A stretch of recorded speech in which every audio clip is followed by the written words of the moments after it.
ભૂદેવ વાત કરી, હેમદાનજી વાત કરી, અને આ ખાસ કરીને ચિત્રોડ ગામની એકતાની ભૂદેવજી વાત કરી કે હરેક પ્રસંગમાં કાંઈ પણ હોય તો અમે યુનુસભાઈને કહીએ કહેતા ખરેખર આનંદ થાય કે અમારી નવરાત્રિમાં અમે હુસનભાઈ સિવાય કોઈ નથી બોલાતો પૂછાતો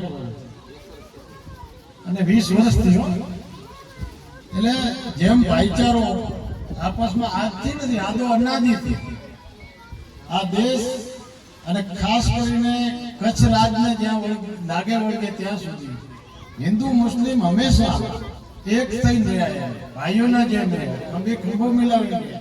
હું ઘણી વખત કહું હરેક પ્રસંગમાં કચ્છ રાજ ધર્મ નિભાવવા માટે જેમ ભિયાક એટલે પોતાના 6 દીકરાનો રાજ પરિવાર માટે દાન અને બલિદાન આપ્યું. 6 દીકરા મરાયા તે છતાં સાહેબજી ખેંગારજી નતા સોંપ્યા એમ, કારણ કે ભાઈઓ ભાઈને લડાઈ હતી, સામે રાવણ જામ હતા તે છતાં. એવી જ રીતે ઉર્ષિયા મેઘવાળની વાત કરીએ તો કચ્છ રાજ ધર્મ નિભાવવા માટેનો જે એમનો ત્યાગ અને બલિદાન, ગુલામ શાહ કલોળો આવ્યા ત્યારે એને કટાર લઈ આવે, દાઢી કાપી અને ચેલેન્જ દઈને આવે કે રાજાનો હુકમ નથી લગાવો, તારો મસ્તક હું લઈ લઉં. એવી જ રીતે સાતમીસું સુમરીઓ જ્યારે આવે ત્યારે અબડો અડભંગ લડતા રહે, ભલે આવ્યો મુજબ ભેડું, કારણ કે સામે તો બાદશાહ છે. સુમરીઓ માતા જ્યારે શરણે આવે ત્યારે ભલે આવ્યો મુજબ ભાણું હુમતે ભાનું પાલન જામે વર્ષે. અને એનો પણ કે હું જીવતો છું ત્યાં સુધી તમને આંચ નહીં આવવા, પણ હું જ્યારે વીરગતિ પામું ત્યારે તમે તમારી ડીઠી કરજો ને અલ્લાહ તમારી સલામતી રાખશે. તો કે ભાઈ તમે વીરગતિ પામો અમને કેવી રીતે ખબર પડે? ત્યારે દૂધનો કટોરો આપીને એમ કહે છે કે દૂધ જ્યારે લોહી બની જાય ત્યારે અમને અબડો અડભંગ વીરગતિ પામ્યો. અને જ્યારે ઘણા દિવસો સુધી લડાઈ ચાલે, જ્યારે અબડો અડભંગ વીરગતિ પામે ત્યારે દૂધ છે એ લોહી બની જાય. એટલે 7 સુમરીઓ માં એમ કે માં ધરતી અમને જગ્યા, ત્યારે 7 સુમરી ધરતીમાં સમાઈ જાય. આવો સતીઓ માટે પણ એક રાજપૂતના દીકરાએ બલિદાન આપ્યું. એવી રીતે ઘણા બધા દાખલા દેવાય. અમારે પરમાર વંશની વાત કરીએ તો જત અને પરમારનો લડાઈ થાય, આજ પણ રણવટિયા ભાઈ તરીકે અમે રહીએ.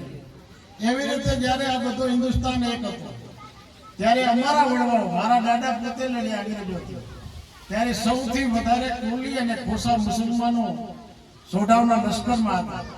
આ તમે કોઈ ખોટી વાતો નથી કરતો, યુટ્યુબમાં સર્ચ કરશો ને તો પણ કદાચ આવશે. ખાલી રૂપલો કોલી આવું કરશો ને તે છતાં રૂપલો, તેજો અને મંડો એને જ્યારે અંગ્રેજો પકડે ત્યારે એમ કે સોઢા બતાવતો કે એના હાથ સળગાવવામાં આવે.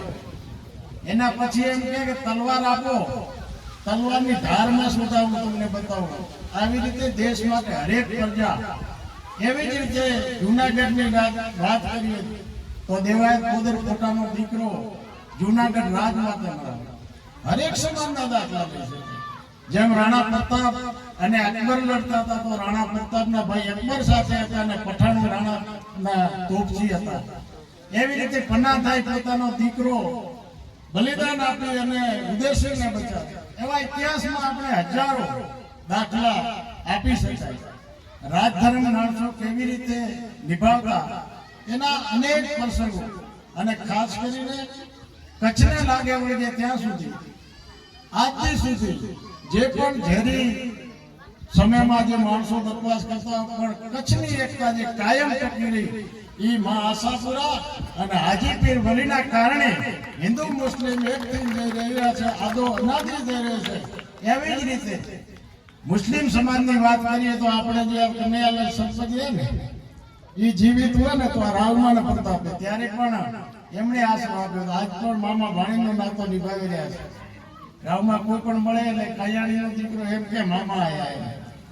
કહેવાનો મતલબ કે આ એકતા આદો અનાદિથી ચાલતી આવે છે અને આ એકતા કાયમ ટકી રહે.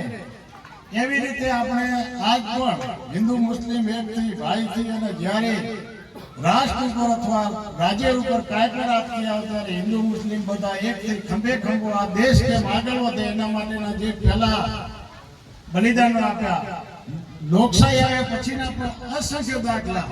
આર્મીની વાત કરી તો અબ્દુલ હમીદ જેવા પોતાના છાતી ઉપર બોમ્બ બાંધીને સૂઈ જાય. કેટલાય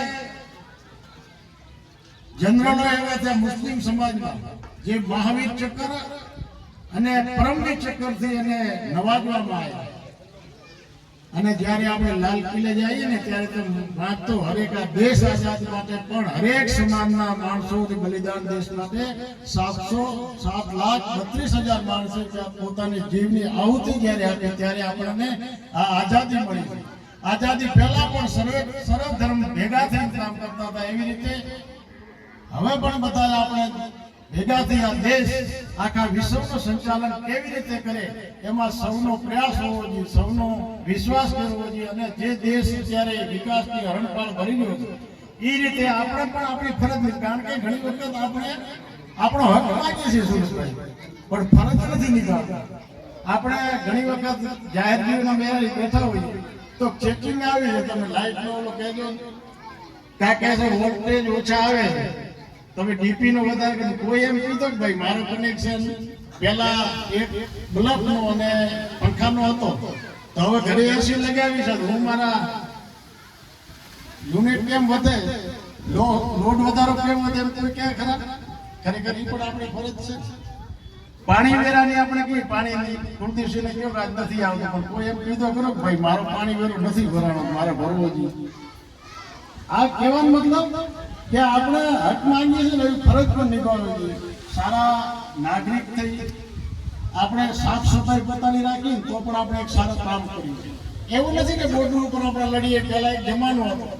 હવે તો આ ટેકનિકલ યુગમાં ભારતીય સેના એટલી બધી સક્ષમ છે કે માણસોની ઓછી હવે જરૂર પડે છે.